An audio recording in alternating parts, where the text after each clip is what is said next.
This video is brought to you by Kempower, the reliable, quick, and scalable EV charging solution for everyone and everywhere. And this video is also brought to you by StarCharge, the largest EV charging manufacturer in the world. They are also a provider of residential and commercial battery storage with microgrid solutions. Hello and welcome to another Out of Spec Reviews video. You join me at our typical testing site in northern Colorado, where I have not one, but two Kia EV9s. You'll notice it's actually a really windy day, except for today's efficiency test, the conditions don't really matter, because what we're attempting to find out is the difference in efficiency between the longest range EV9 and the shortest range EV9 with the big battery pack. This is the light long range, and this is the GT line. This car was loaned to us by Fort Collins Kia, of course, and so this one we have for 6 months. It's our long-term driver, but then Kia also sent us a press car, and this is the EV9 GT line. Funny story, if you watch Jordan's first drive of the EV9, this is the exact one that he used, and so he'll be driving it again today. He's with me. Hey, Jordan. Howdy. And what we want to find out is rear-wheel drive versus all-wheel drive. How much of a range penalty is there? Because on paper, it's quite a lot. But I think in the real world, it's going to be less. That's my prediction. Jordan, what do you think? I think that's true. I think they'll be nears makes no difference, neck and neck. And we'll explain why in a moment. We have a lot to go through. We'll run through the specs of both cars, the testing procedures, and like I said, the wind doesn't matter because we are running these cars side by side in the same conditions, so they're both going to experience the same weather at the same time.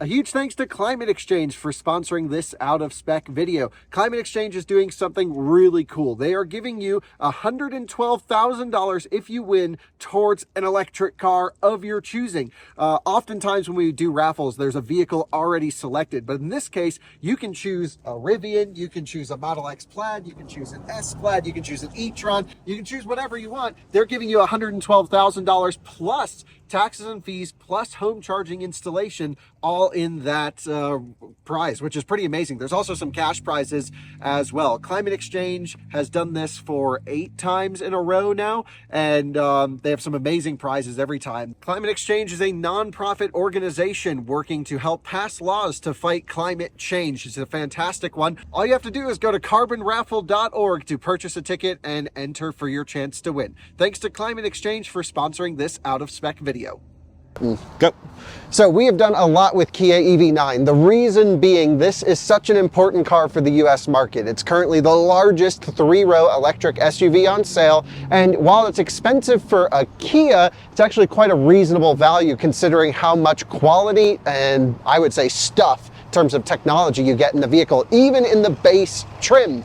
So let's start with this vehicle. This is, of course, our long-term Kia EV9 test car. We have it for 6 months, and we're rolling up on about 3 weeks into it so far. We are just under 1,000 miles. We really got to get this thing on a road trip, and that will be coming soon. But this was loaned to us by our local Fort Collins Kia dealership, who is so cool, Fort Collins Kia. And by the way, if you're in the market for your own EV9, I have to give them a little plug because they have a few on the lot available, ready to go. And unlike the dealers, like especially in California, that are charging $5,000 to $7,000 to $10,000 markups, Fort Collins Kia has never charged a markup. And not only will they sell you one at sticker, they will also deliver it to you for free anywhere in the continental US.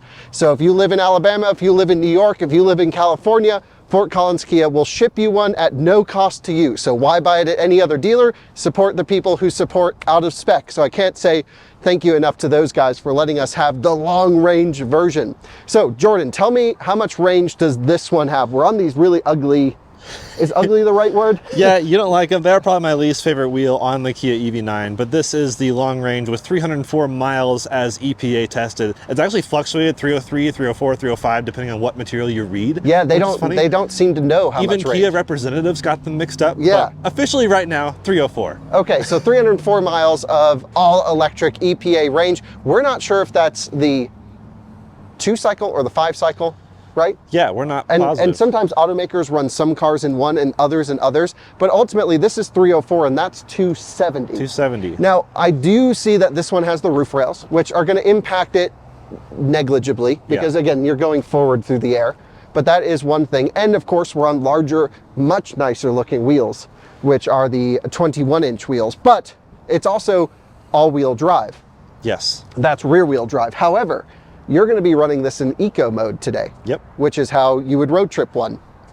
And there's a physical clutch disconnect on the front axle so that you have the motor doesn't spin. It's, Yeah. you know, it's both permanent magnet motors, but essentially it decouples.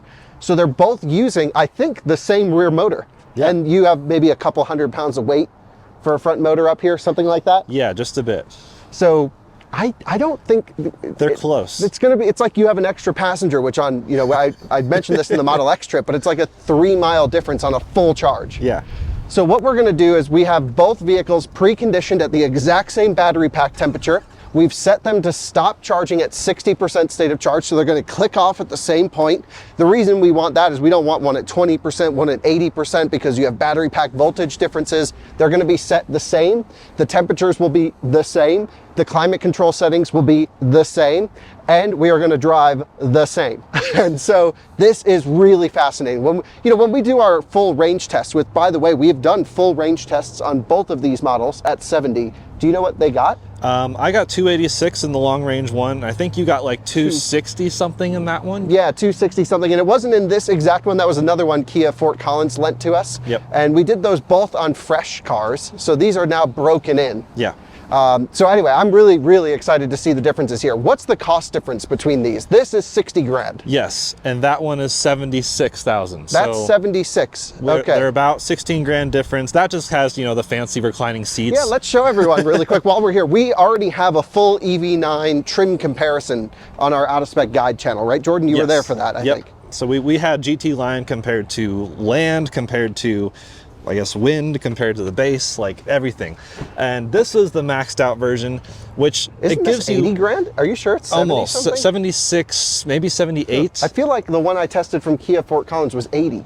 Yeah, there's like 2 options you can get. Once you get GT line, that's everything plus 2 options.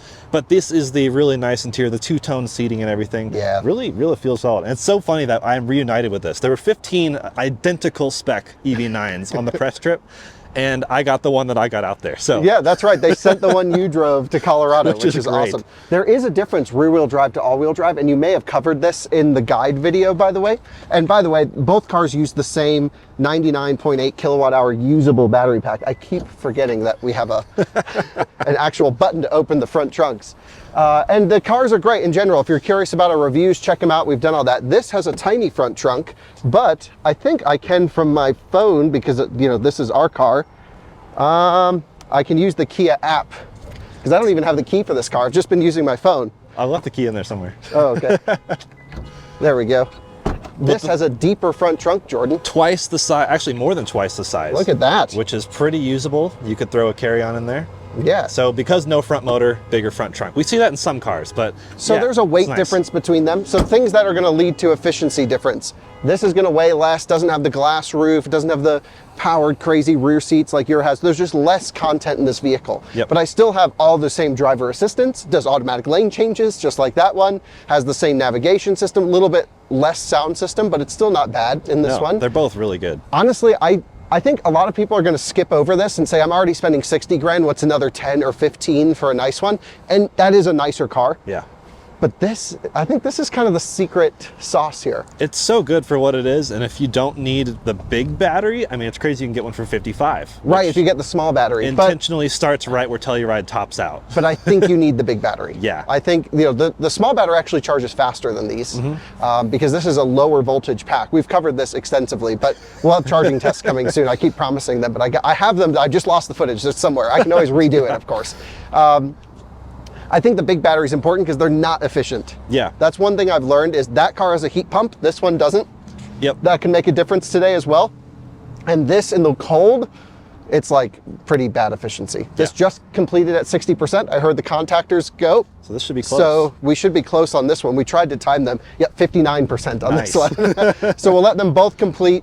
We'll jump in the cars. We have light long range versus GT line. That's the longest range and the shortest range. And let's see what the efficiency difference is on the same battery pack. I really think it's going to be a lot closer than a lot of people think, because the weight doesn't make a difference once you're on the highway and cruising. Yeah. It's all aero, which this is going to make a difference. It is windy today, which I think the side wind, this is going to hurt a little bit. Yep. And of course your larger wheel, but it's still very aerodynamic wheel. Yeah, it's not going to be very different at all. But don't use your massaging seats. They're not the greatest massaging No, seats. they're not. All right, let's pack everything up and hit the road. Well, you join me now in the base car, and I've actually locked my profile to just me. So I use my little fingerprint, and it says, please try again, and then verified. Nice. So Jordan's over there getting his car set up. So we're going to run driver only on 70 with one tick. Now, it's a nice day out today, 57 degrees, so I don't think his heat pump's going to give him that much advantage over this car. This, again, is trying to simulate a real road trip. Now, my eco mode doesn't really do anything in the rear-wheel drive car because I have no front motor to disconnect. And by the way, this car with only 200 horsepower, ooh, it's pretty dang slow. The GT line has the all-wheel drive plus a power bump, which you can software upgrade on like the wind and land trim all-wheel drives, and that's fast. So the power difference between the two is crazy. Yeah, this you're using wide open throttle just to get around. So let's go over here to our current trip. It looks like it already did reset. We'll go through and reset that after charging. Hold OK to reset, and there we go. We'll go into drive. Oh, I should also mention to Jordan if we should use iPedal or not, and I think the answer is we should not use iPedal. Hey, Jordan. Hey. We should not use iPedal because then your motor won't disconnect. That's right. All right. So we'll use, actually, let's put regen to 0. Okay. Just because we're going for efficiency here. And you can regen a lot more than I can. Yeah, and it shouldn't make much difference anyways, but yes, that's true. But the all-wheel drive gets a lot more regen than this. So premium. Yeah, will your extra regen ability give you more range? Yeah, I don't know. In a city environment, it actually might. It should, yeah. I wonder what would win in the city. Yeah, the city, that one might be more Let's efficient. go drive around the city for 250 miles. Okay, well, I'm on driver only at 70 in eco mode. Yep. I'm just going to turn my regen to 0. I've reset my trip computer. You ready to go? Yep. All right, so I'll lead on the way up and then you lead on the way down. Sounds good. All right, let's do this thing. All right.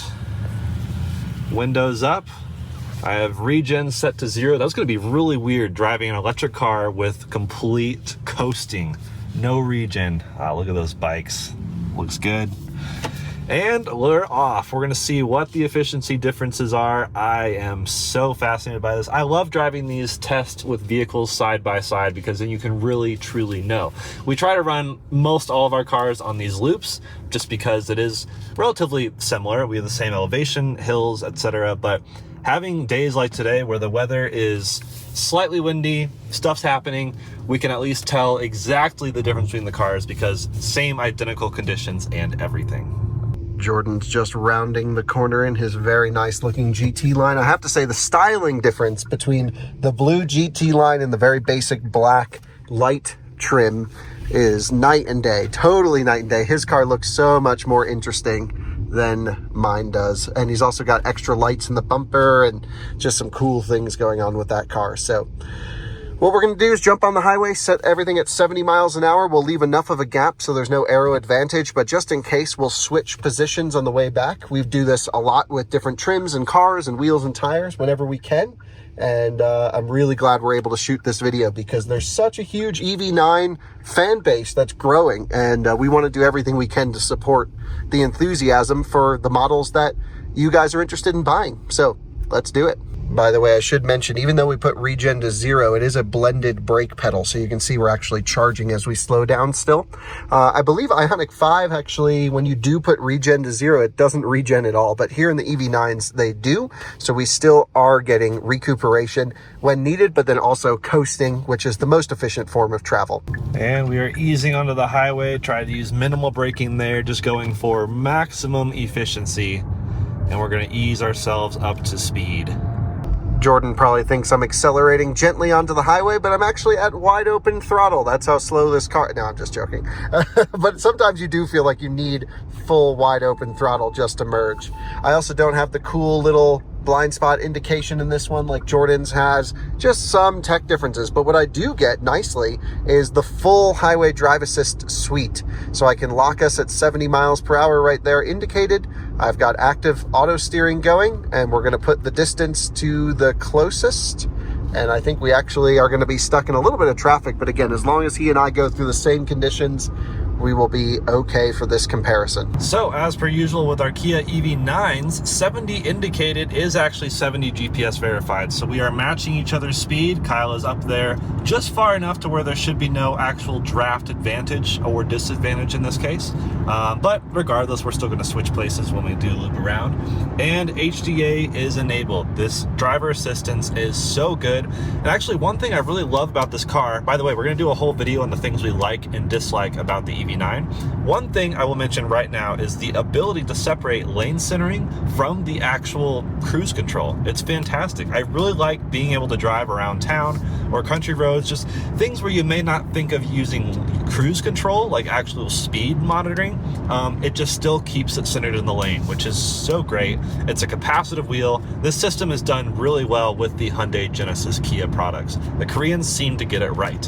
Navigation, on the other hand, it's really not, so it's actually pretty good looking navigation, but it's really, the function is pretty poor. So we're not even really using that in this case. We also don't want to precondition the cars or anything like that. We don't want to use any excessive juice, but the nav, while you're using it, not very user cohesive. I don't know, it just takes a big learning curve, and even then I still haven't really figured it out. So viewers, cruising here in the EV9, you can see Jordan out the back over there. This is a large, comfortable, quiet cruiser. Really, Kia have knocked it out of the park with this model. I think you all know how enthusiastic I am about it. And yeah, it's really one of the best electric cars for 2024. But I wanted to bring up an interesting point, not just about EV9, but all of these eGMP cars. And this is really the first we're able to do this. Both Ioniq 5 and EV6 and GV60 and also these cars have a massive EPA rated range discrepancy from the rear-wheel drive and the all-wheel drive trims of their cars. For example, Ioniq 5, even on the same wheels, they claim so much more range on the all-wheel drive version than the rear-wheel drive version. I could never figure out why, to be honest, because when you have an all-wheel drive one and you put it in eco mode, it disconnects the front motor anyway.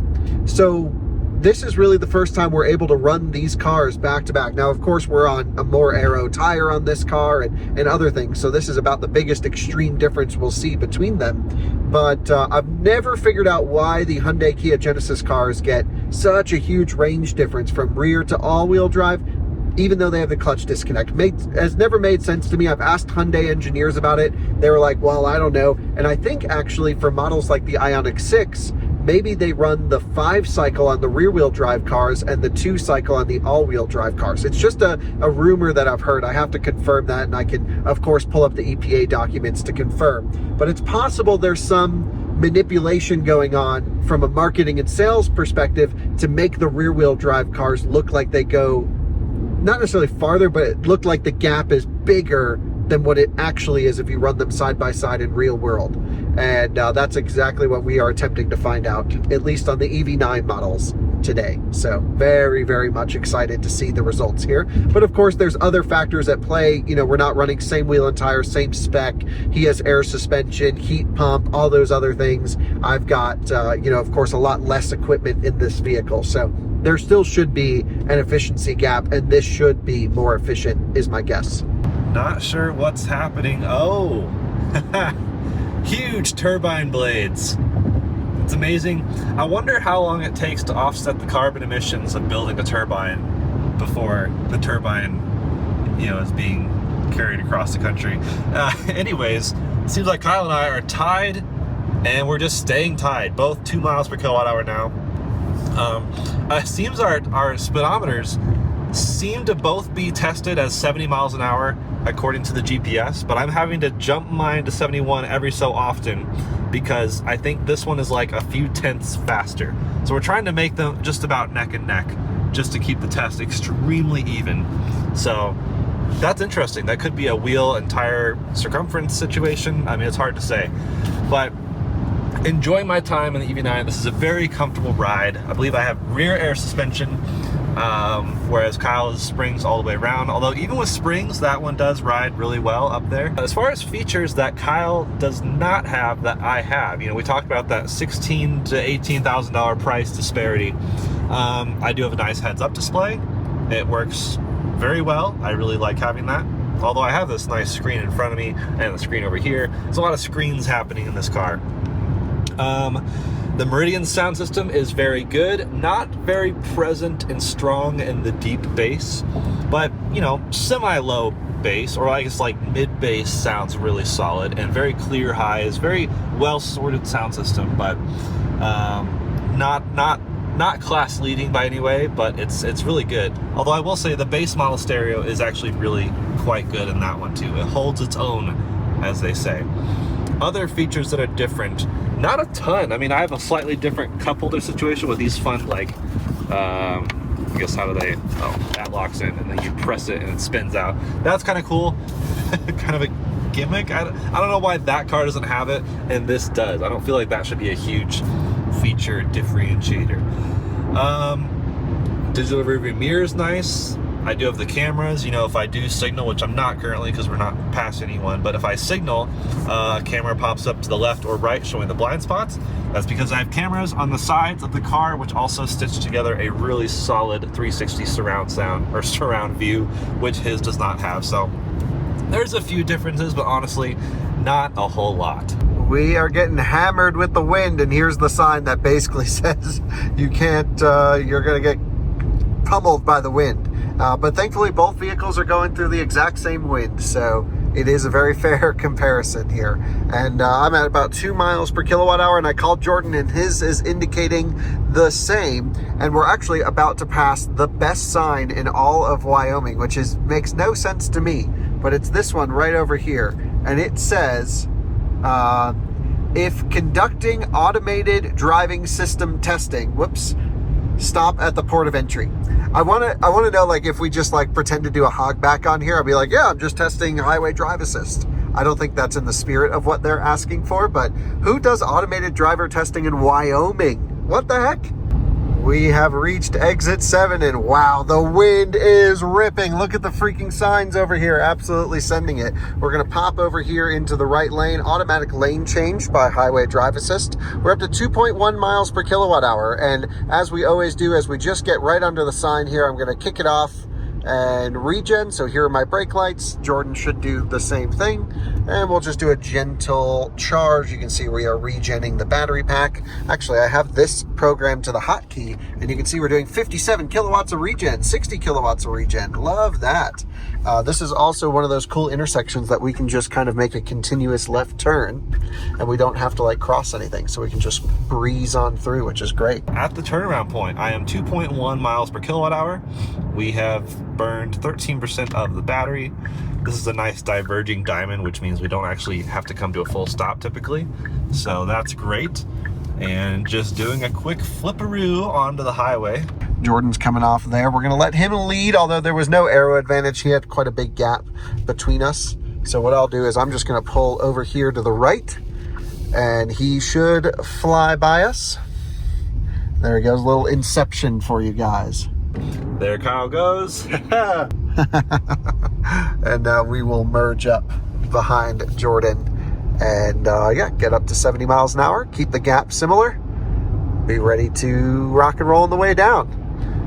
Yeah, there's no way we could do this test with these winds if we did not run the cars at the same time. This is really the only possible way to do it, because wind can really affect the results of a car massively. But I have to say, highway drive assist is doing a good job. You can see how much lock it has to put in to compensate for some of these side winds. It's really putting in quite a bit of steering. We are also making a slight turn, but you can watch as we get hit by a side wind, it'll put in some more steering to compensate. So both cars are using the same systems. We're at 70 miles an hour. Good to go. Wow, I'm definitely feeling the wind. HGA is amazing, but it is doing a bit of ping-ponging today, which is funny because that means it's just acting like some of the other driver systems that are less good. And yeah, just heading back down south on our 58 mile-ish loop. that we run a lot of vehicles on. It's a great efficiency test, mostly flat, a little bit of hills, but doing these side by side, or in our case, front and back, it really helps us get a good reading on how different these cars are, or how not different they are. It says extreme blowover risk. This is crazy. I'm, again, just driving in the left. I also think 70 miles per hour in that car and this car, they're both 70, but I think his is like 70.3 and I'm like 70.4, because I'm always, it's, you know, on a 10-mile stretch, it might be a few feet, but there's definitely a small, slight difference. It could just be to the overall diameter of the tire, because of course wheel size is different, but then the tire size should compensate for it. Yeah, as I'm following Jordan here, it's mostly at 70 indicated, but you'll see sometimes it dips to 69 like that. I don't fully understand. We must be on the like low or high side of 70, but either way, yeah, I mean, we're doing the same thing at the same time, so the results will be near as makes no difference. There they are again. So it dawned on me, they're probably sitting there because if they drive in this wind, they may be just picked up. The wind may blow them into a field and assemble its own wind turbine. But here we are. There's the buffalo or bison up on the hill. It's not a real one, it's a fake one, but that's how we know we are entering back into Colorado. Right up here is the border, and we are just, yeah, maybe 20 miles till our exit. So sitting here at 2.2 miles per kilowatt hour. We do usually go back downhill just ever so slightly on our way back down to Wellington. So that's where it's at. I think at the end we'll kind of check on the kilometers per kilowatt hour, because that's a little tiny bit more granular than the miles per kilowatt hour, just in case that shows more of a difference. But it seems to me that we are rocking pretty similar situations here. We have arrived back to Wellington, and so what we'll do is we'll pull in the parking lot, we'll log the numbers of everything, but right now I'm sitting at 2.4 miles per kilowatt hour, and pretty far away from Jordan, so we didn't have any aero advantage, but good test. Really glad we ran them at the same time. This will be fascinating to see the differences. So he's hit the brakes right there, I will do the same, and we are coming off the highway. Very good. 2.4 miles per kilowatt hour, arriving with just about 36% state of charge. By the way, there's the camera that I mentioned before, which shows me any vehicle that may be in my blind spot or the dead grass if you're in winter Colorado. Dang, the back of the EV9 is so cool, especially with all those lights, and at nighttime it really looks like some sort of alien vehicle. I don't know, it's between this and the Cybertruck, the two, I think, most interesting looking vehicles of the year. In the EV big space, I guess. Yeah, big EV space. I don't know if that's a space, but we're making it a thing. All right, let's go look at the numbers. We are pulling in, and I can actually, he just moved, but I could see myself on his digital rear view mirror, which mine doesn't have. Ah, check that out. That's freaking cool. 2.5 miles per kilowatt hour, just ticked up from 2.4 as we were coming off the highway in mine. So we'll put them back on the charger, and let's see what they do. Juice them back up. Just pulled in here, and we have changed it to 3.9 miles per kilowatt hour, just to see if that gives us a little more granularity, because we just did the exact same drive, and if they're so similar, yeah, miles per kilowatt hour may not be granular enough to really tell the difference. I wish they did watt hours per mile like a Tesla, but sadly that's not even an option. I wish they would just give us that option. Like, let the customer decide what they want to portray as units. Kilometers per kilowatt hour, kilowatt hours per 100 kilometers, 25.6 kilowatt hours per 100 kilometers. So we're trying to calculate the actual difference, because they were both, mine went 2.4, then when I was pulling in, I showed you 2.5, but then when I actually parked, it went back to 2.4, I think. Nope, it's 2.5. So what I need to do is, Jordan is showing you the kilometers, which should give us a little bit more granularity. So I got 4 kilometers per kilowatt hour, and I think he got 3.9. Anyway, I'll pop over there and we can film our final discussion. All right, made it. We made it. And so we have some really interesting data. First of all, they're so close to a normal person on a road trip. It is near as makes no difference. And that's kind of what we were expecting. Yeah. This was going to be slightly less efficient. It was. but not the 30-mile EPA difference that they claim, because you ran rear-wheel drive the whole time, which is interesting because in the EPA cycle, it should stay rear drive because it automatically connects and disconnects in normal drive mode anyway, which is what they use for that testing. So I'm confused there, but there are some other discrepancies. Yeah.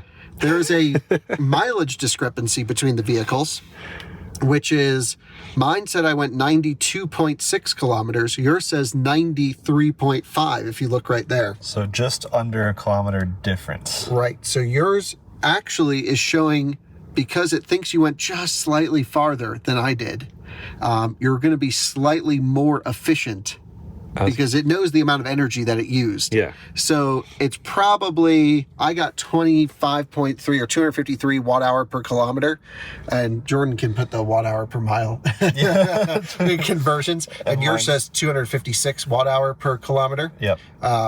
We're just moving the decimal because it shows it in 100 kilometers, but I bet yours is more like 260 or 258 rather than 253. But we are, I mean, no one's going to know. it's identical for all, normal purposes here. Yeah, we both showed up with, 36% state of charge, and just, so, it wouldn't change how you use your car. No, not at all. Yeah, no, actually, mine's 37. Oh, wow. Okay. Yeah, but we could just be right on that cusp. Yeah, it's so close. So yours showed 2.4 miles per kilowatt hour. Mine was just over the threshold for 2.5, but in a different range, they could have been the same because... I don't know. So basically what we've learned here is I really want to do this with Ioniq 5 or EV6. Yeah. Because maybe we can have Fort Collins Kia hook us up with 2 EV6s for that. Because they have a massive difference in EPA range. Yeah. But we've just learned that even with the different wheels and tires and all the equipment in this car, it makes no difference to the range than if you got a light long range. So there's no range benefit of buying that one. Yeah, the not base really. one. Yeah. So that means, like, if you're on the fence, what we've learned here, if you're buying any big battery EV9, get whichever trim you want. Don't worry about the range. Yeah, get the features. That's all that matters. Or save the money, whichever you prefer. Yeah. And your range is not going to be impacted by any numerable amount. Now, the big difference might come on and what we might actually should do this test before this car goes back, but the heat pump versus resistive heater. Mm-hmm. And so this one having a heat pump might be more efficient in cold weather. Yeah. But it's 65 degrees right now. so it's fine. Well, that was an interesting test, and we learned, I would say, something valuable. If you're in the market for an EV9, buy it from Fort Collins Kia because they'll send it to you for free and won't charge you over sticker. And they're cool guys. They support out of spec. We like them. And buy whatever trim you want. I mean, it's kind of like a gas car in that regard. Just buy the features you want. Yeah, don't worry about the range. It's like, if you're like, GT line, but my long commute, it's not going to make a difference. No. Yeah. Well, thanks for watching. And that was a fun test, Jordan. That was crazy wind, by the way. Yeah. Ping-ponging everywhere. Yeah. On the whole way back, I bet your car was doing the same, but it was just like putting in steering. Yeah. And did you see that truck that we passed that was like going? Yep. It was like, oh, crap. We got to get out of the way of this guy. Oh, that was crazy. All right. Well, we got more videos to film with EV9s. Yep. We'll have our likes and dislikes coming up soon. And I also have to shoot a 1-month ownership update of our one from Kia Fort Collins. So a bunch of EV9 content to come and a bunch of really fun stuff to come over the next week on this channel. Can't wait to share it with you. See ya.